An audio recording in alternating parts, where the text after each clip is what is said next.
You ever notice how in the NBA, after 2 to 3 seasons, a guy who was once a top 8 pick, labeled a future cornerstone, potential star to build around, just disappears from the rotation, forgotten and low-key still existing in the league? Those players not super bad enough to be called a bust, not embarrassing enough to get roasted on social media, just quietly irrelevant, but not on my channel. Only the team's fan base have been noticing the struggles. These guys not ready to make serious headlines yet. It's only a matter of time till they go on the trade block or even flame out the league after the rookie contract expires. Some after having an extension, looking worse than ever. These recent top 10 picks aren't officially busts, but starting to scare the heck out of their teams. Starting with the least recent draftee, Jonathan Kuminga, still making the most headlines, not for his on-court play.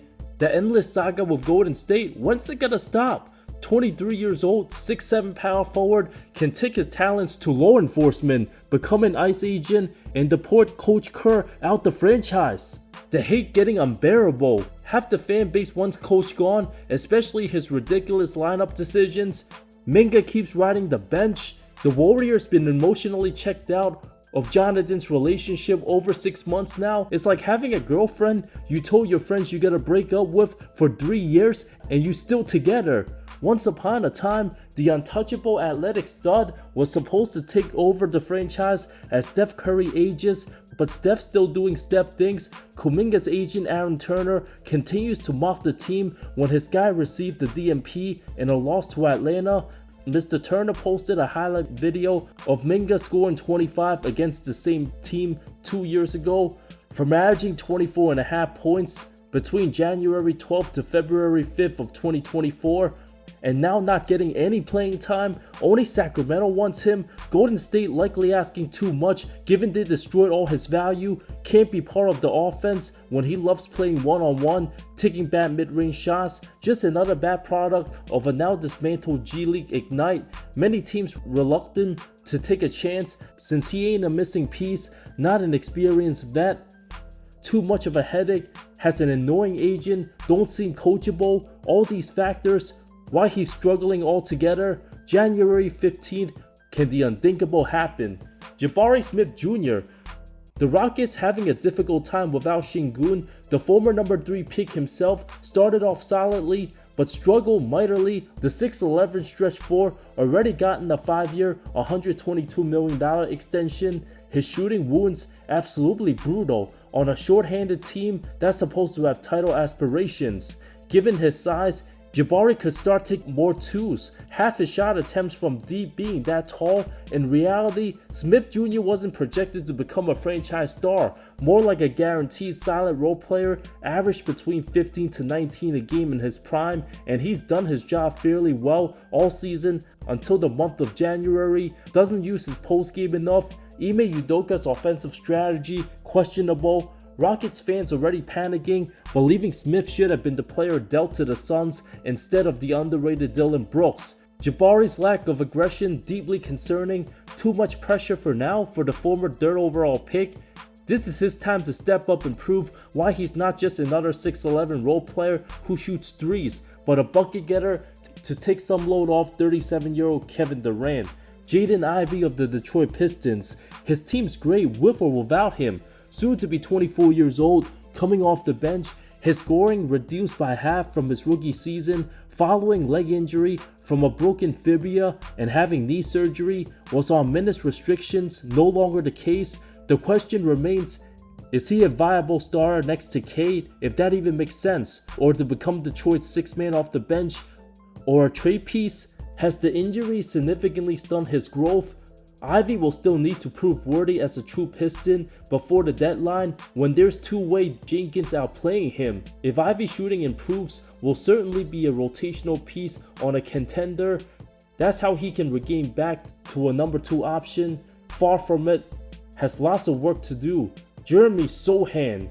Many forgot he's even on San Antonio. From starting point guard during Wemby's rookie season, that's how far the Spurs already progressed. Now a full-time cheerleader on the bench, the 6'8" power forward averaged around 11 points each of his first 3 seasons.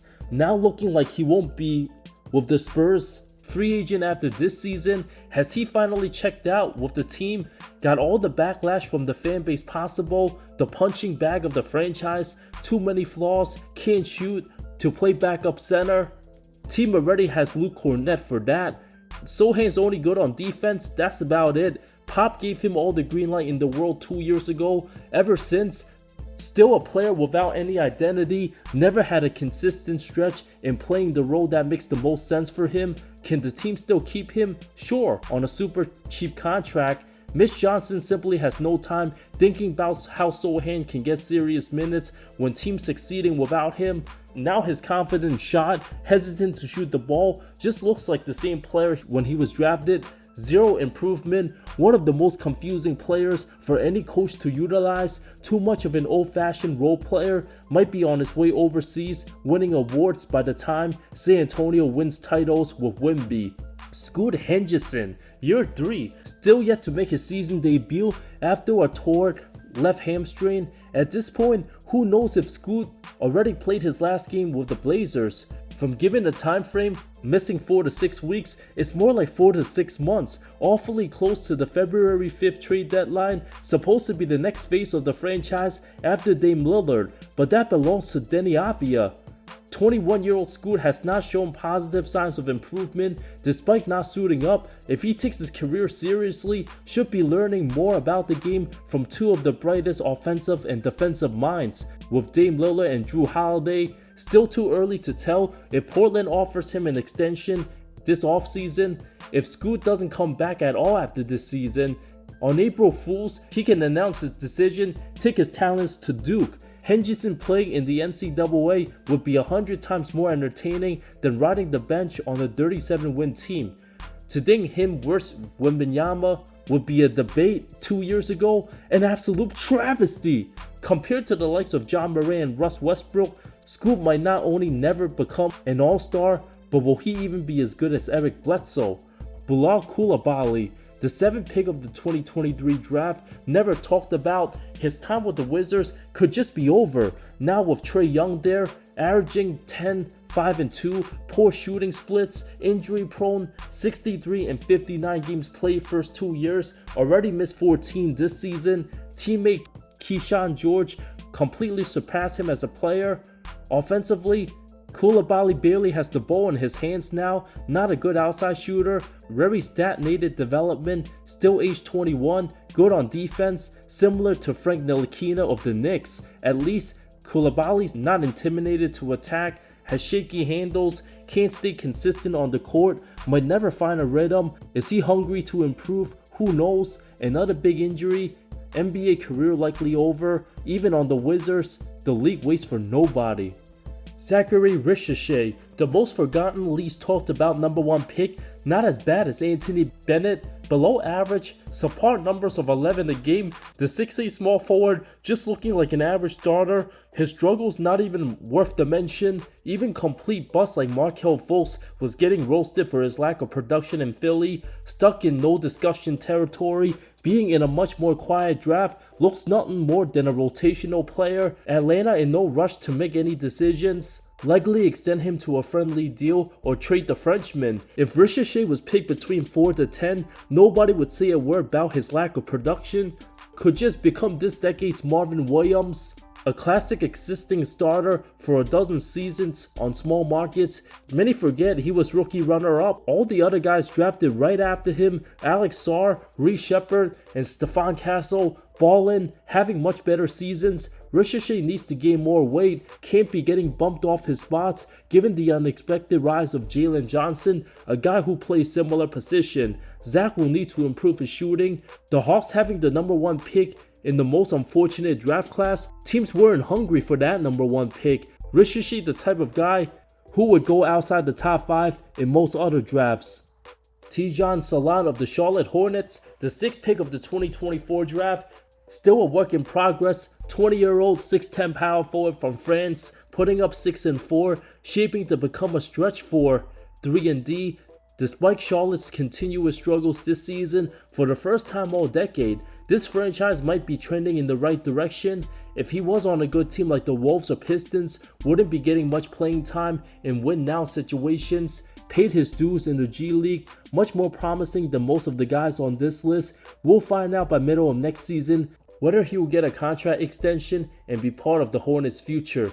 Rob Dillingham. Minnesota not having a real point guard continues to be their biggest weakness. The second year, undersized one and done Kentucky, deemed the can't-miss prospect compared to the likes of Kemba Walker and Darius Garland. Crafty, a score-first ISO machine, but overall, he's far from that. Gets buried deep on the bench. Team rather have a Dante DiVincenzo and Edwards backcourt. Even 38-year-old Mike Conley getting minutes above Dillingham. The fact that the Wolves traded some of their first-round picks to get him from San Antonio looking like an absolute travesty. Dillingham's jumper looks awful in the NBA, changed his form between college and summer league to start off his pro career, being a cone on defense. Perhaps Tim Connolly's worst ever decision as GM, taking a shot to find their Mike Conley successor and failing terribly in a time where there's zero room for error for the franchise after the Rudy Gobert trade, sabotaging their future picks. Rudy's already 33 years old. This team's in win now mode,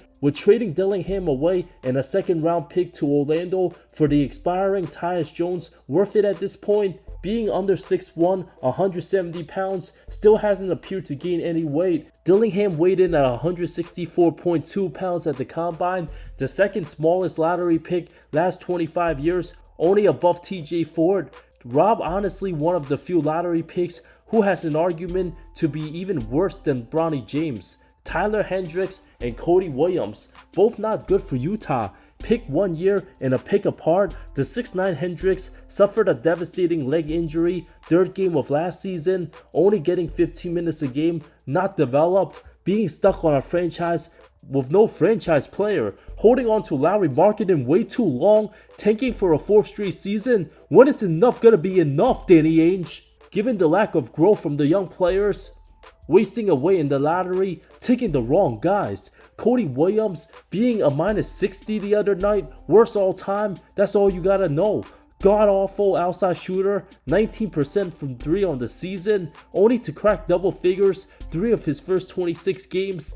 Doesn't have a defined role and likely will never figure it out. After his rookie contract, Williams would be lucky he's still in the league. Second worst case would be a minimum deal, looking like one of the 5 worst lottery picks in recent times. Former 10th pick Johnny Davis already out the league, forever known being taken ahead of Jalen Williams.